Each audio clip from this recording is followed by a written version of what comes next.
Hey, what is up, guys? I am Hippie. I want to welcome you back to a brand new episode of the Cheapskate playthrough.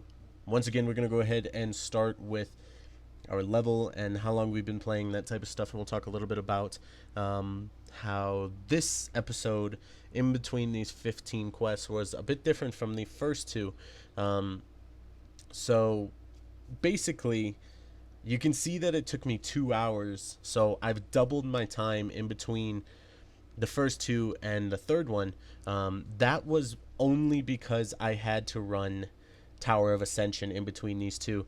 I ended up running it at a level 45, I think it was. It was as soon as I could do the quest, I ran it.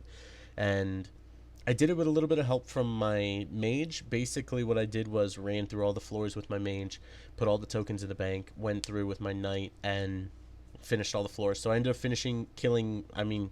not killing, but beating death at level 45. And it leveled me up a ton. I think it leveled me up to like 51, 52 or something. I didn't even turn it in on double XP, which I really should have now that I realize it was a bit of a waste. But you can see there that I'm level 59, and I've taken 2 hours to do it. Like I said, that's mainly because of TOA. So not too big of a problem.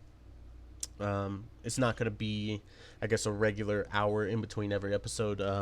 I think the time cuts down in between a couple of these, depending on the quests that I have to run. But this one was an insane jump ratio-wise. Right now we've got 12 liquid emeralds and 28 blocks.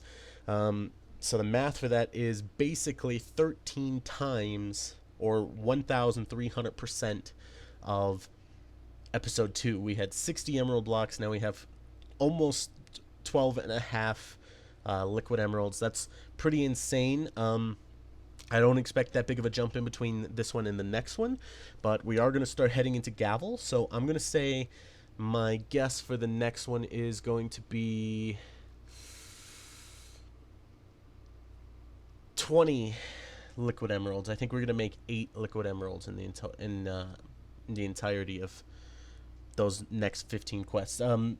Next episode, we're going to be wrapping up on reclaiming the houses. So we're actually going to be in Gavel at the end, or at the next episode, episode 4. So hopefully you guys have been enjoying these series. We are almost halfway done, and we're already starting to stack up some money. So make sure you keep leaving your comments, what you think the next episode will finish on, how much LE I'll have in the next episode, and how much LE you think I'll have at the end of the entire series. But that's going to go ahead and do it, though, for episode 3 of the Cheapskate playthrough. Thank you guys so much for watching. I have been Hippie, and I will see you guys next time.